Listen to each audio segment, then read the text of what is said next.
Good morning. Got my coffee this morning.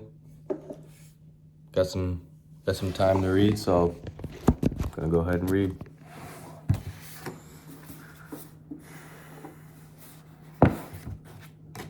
Act or be acted upon. The difference between people who exercise exercise initiative and those who won't is literally the difference between night and day. I'm not talking about a 25 to 50% difference in effectiveness. I'm talking about a 5,000 plus difference, plus percent difference, particularly if they are smart, aware, and sensitive to others. It takes initiative to create the P/PC balance of effectiveness in your life. It takes initiative to develop the 7 habits. As you study the other 6 habits, you will see that each depends on the development of your proactive muscles. Each puts the responsibility on you to act. If you wait to be acted upon, you will be acted upon, and growth and opportunity consequences attend either road. At one time, I worked with a group of people in the home improvement industry, representatives from 20 different organizations who met quarterly to share their numbers and problems in an uninhabitable way. This was during a time of heavy recession, and the negative impact on this particular industry was even heavier than on the economy in general. These people were fairly discouraged as we began. The first day, our discussion question was, what's happening to us? What's the stimulus? Many things were happening. The environment pressures were powerful. There were widespread unemployment, and many of these people were laying off friends just to maintain the viability of their enterprises. By the end of the day, everyone was even more discouraged. The second day, we addressed the question, what's going to happen in the future? We studied environmental trends with the underlying reactive assumption that those things would create their future. By the end of the second day, we were even more depressed. Things were going to get worse before they got better, and everyone knew it. On the third day, we decided to focus on the proactive questions. What is our response? What are we going to do? How can we exercise initiative in this situation? I'm not sure I understand.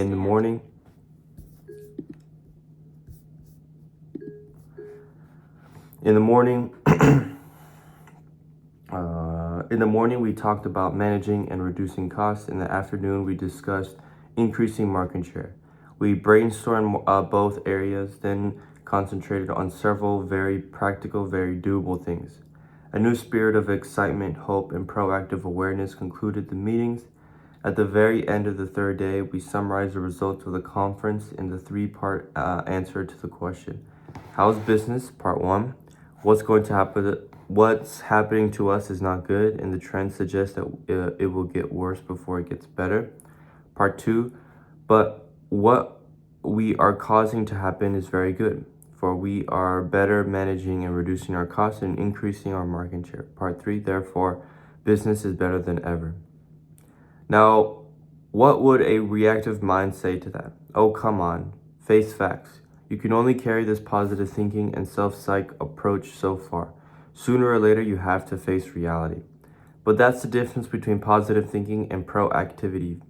We did face reality. We faced I didn't get that. Could you try to get...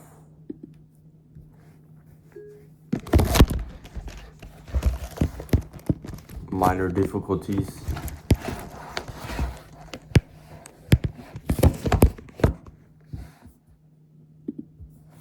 There we go.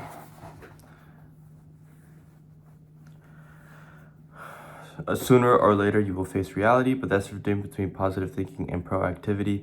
We did face reality. We faced reality of the current circumstances and of future projections. We also faced the reality that we had the power to choose a positive response to those circumstances and projections. Not facing reality would have been to accept the idea that what's happening in our environment had to determine us. Businesses, community groups, organizations of every kind, including families, can be proactive. They can combine the creativity and resourcefulness of proactive individuals to create a proactive culture within the organization.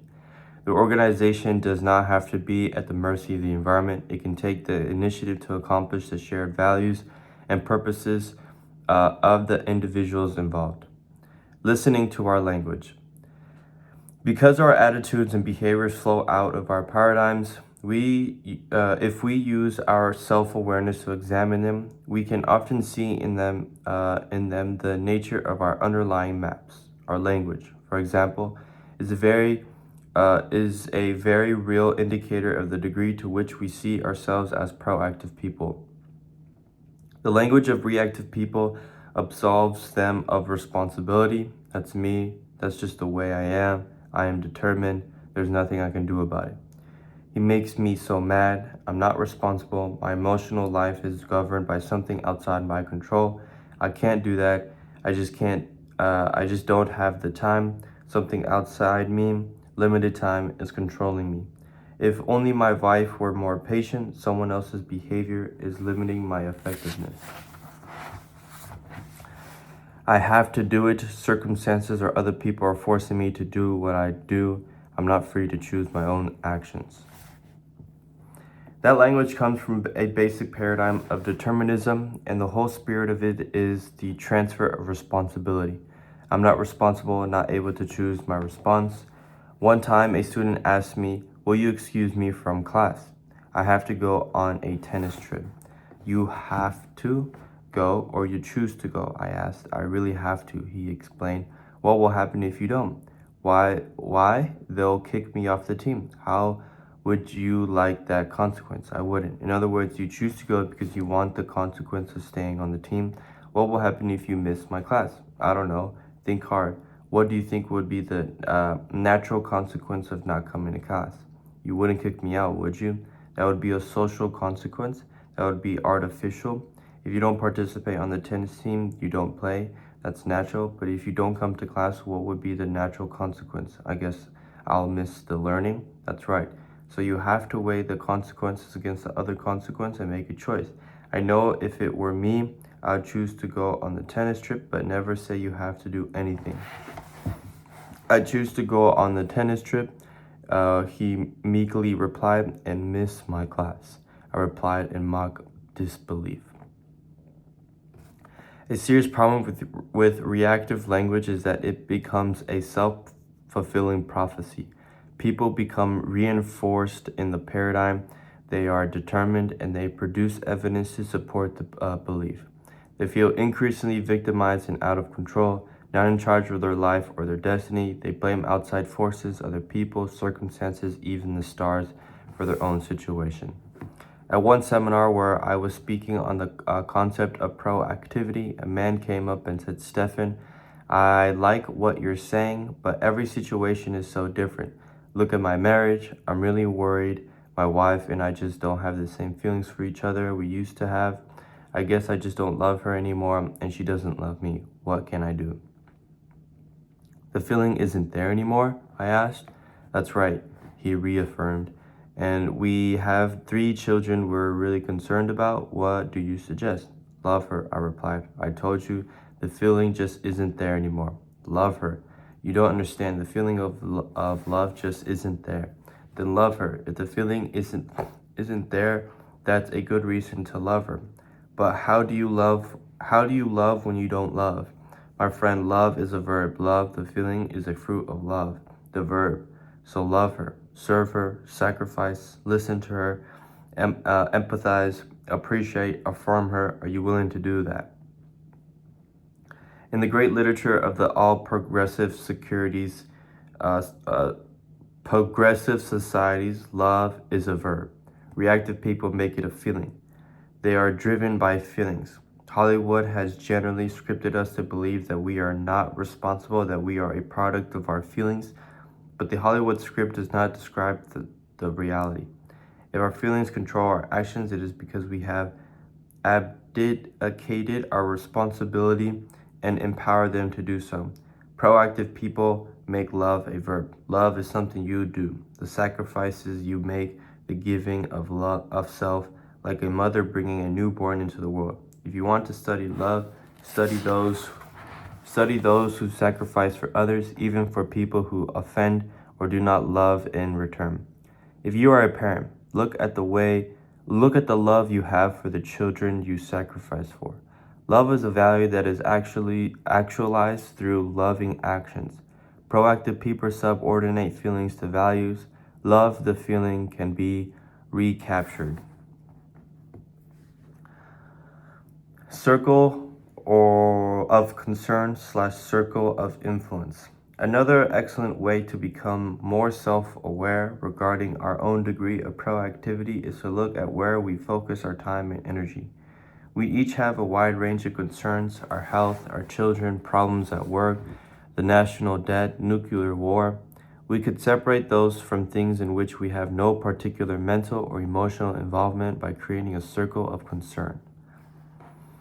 As we look at those things within our circle of concern, it becomes apparent that there are some things over which we have no real control and others that we can do something about. We can identify those concerns in the latter group by circumscribing them within a smaller circle of influence. By determining which of these two circles is the focus of most of our time and energy, we can discover much about the degree of our proactivity. Proactive focus. Positive energy enlarges the circle of influence. Proactive people focus their efforts in the circle of influence. They work on the things they can do something about. The nature of their energy is positive, enlarging and magnifying, causing their circle of influence to increase. Reactive people, on the other hand, focus their efforts in the circle of concern. They focus on the weakness of other people, the problems in the environment, and circumstances over which they have no control. Their focus results in blaming and accusing attitudes, reactive language, and increased feeling of victimization. The negative energy generated by that focus, combined with neglect and errors they could do something about, cause the circle of influence to shrink. Reactive focus. Negative energy reduces the circle of influence. As long as we are working in our circle of concern, we empower the things within it to control us. We aren't taking the proactive initiative necessary to effective positive change. Earlier, I shared with you the story of my son who was having serious problems in school. Sandra and I were deeply concerned about his apparent weaknesses and about the way other people were treating him. But those things were in our circle of concern. As long as we are focused our efforts on those things, we accomplish nothing except to increase our own feelings of inadequacy and helplessness and to reinforce our son's dependence. It was only when we went to work in our circle of influence, when we focused on our own paradigms, that we began to create a positive energy that changed ourselves and eventually influenced our son as well. By working on ourselves instead of worrying about conditions, we were able to influence the conditions. Because of position, wealth, role, or relationships, there are some circumstances in which a person's circle of influence is larger than his or her circle of concern. This situation reflects a self-inflicted emotional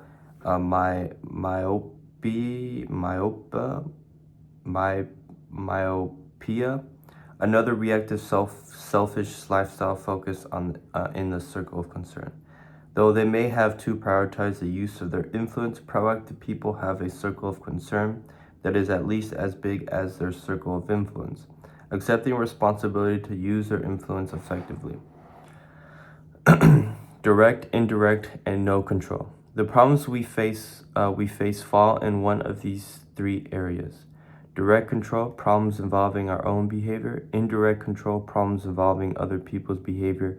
And no control, problems we can do nothing about, such as our past, our situational realities. The proactive approach puts the first step in the solution of all three kinds of problems within our present circle of influence.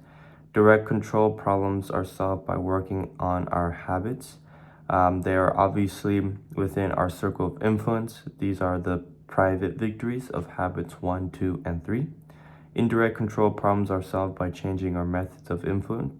These are the public victories of habits 4, 5, and 6.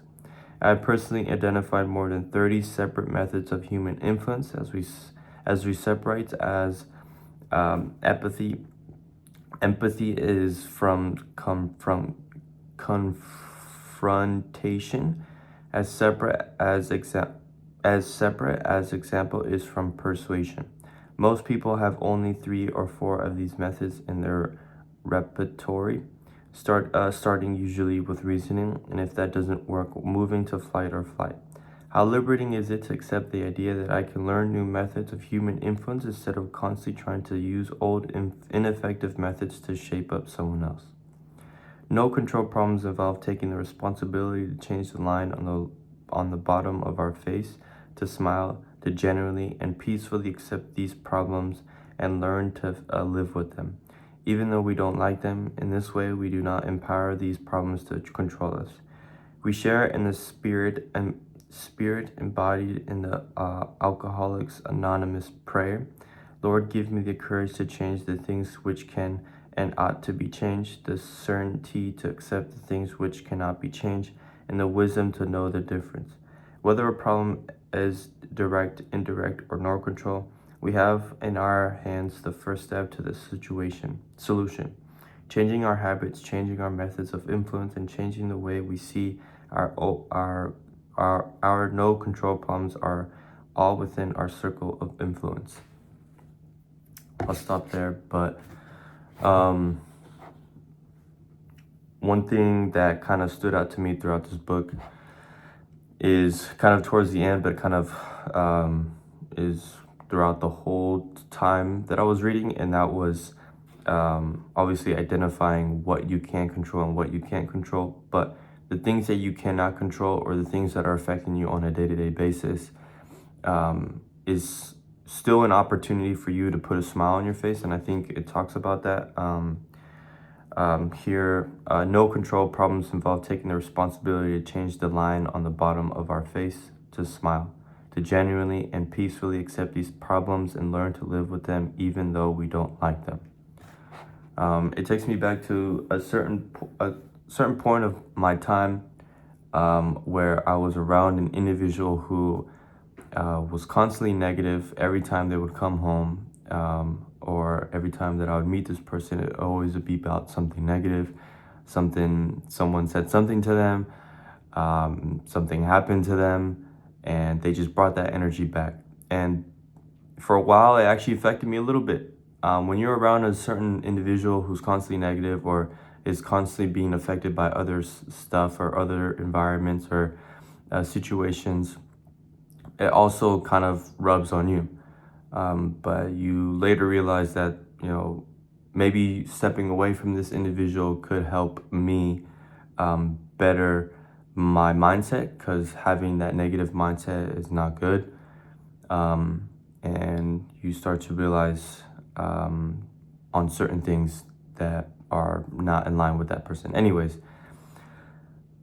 throughout this book as well, talking about the circle of concern and circle of influence, being able to expand your circle of influence is far more important than your circle of concern consuming your circle of influence. And I think that speaks volume, especially from a actual literal standpoint of circle of influence. If you are able to take what you've learned in life and be able to impact others, or able to influence others literally, I think is a great way to go about it, instead of having other external things like what's going on politic-wise, what's going on geopolitically, or sometimes even just environmentally. If that's affecting you, I think it puts you start kind of going down a path that, at least in my eyes, doesn't seem like it's the most positive way. So yeah, that's what I learned today. I'm gonna drink the rest of my coffee, have a good day, and yeah.